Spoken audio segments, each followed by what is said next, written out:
go about making the decisions on, splitting your time between being a business owner and a mother of 4 to, maintain your business and maintain the family? Yeah, I'm not going to lie with that one. That was really a learning, sort of trial and error. I remember when we were at school and we used to do titrations and used to have a little bit more and used to change the solution to pink, and it was kind of like, oh, too much, gone to purple. And so gone to business, too much business, gone to family. Okay. Exactly. So it was a little bit like that, and it was, most of it was driven from my mental stability really in it. So I'm a very big believer in wellness and well-being, taking time out, making sure that you're feeling good yourself before you can do good things for others.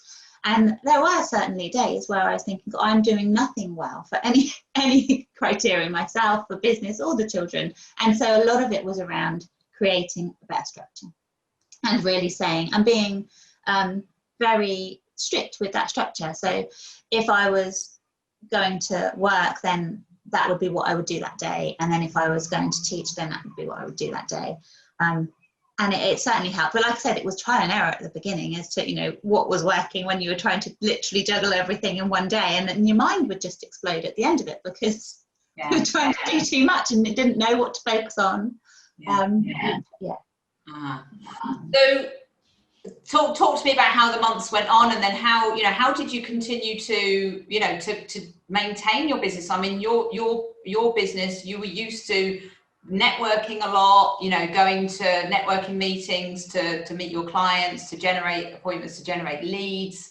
That obviously couldn't happen anymore. So how have you managed to continue to stay in business and continue to sell during this time? Processes and understanding what you're doing was really key at this time because it was changing massively for so many people. And we went into this, and when I first initially spoke to Paul, I said I want us to come out of this being a company that people know they can go to for support. It doesn't need to be paid for support. Ideally, obviously, we would love new clients out of this to do projects with them going forward. But initially, with everyone being in the same boat, it was offering some information to people, making them feel comfortable that they could come to us and talk to us about what their processes were doing, how things had changed, so that we could highlight to them ways they might be able to work better. We produced a home working process map, just with little boxes in that could say to people, these are the things you need to think about if you're setting up home workers for the first time. So we literally went into a support focus really. And we launched a series of webinars which is still running. Fantastic.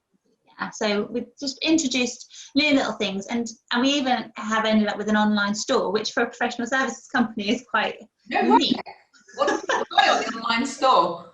So you can purchase training for different process mapping solutions, and just 2-hour chunks of time. So if people want to really break it down and feel like they only need a couple of hours with us, after they've had a process review, and our initial process reviews are always free of charge. You can book those on our website, immediately into our diaries.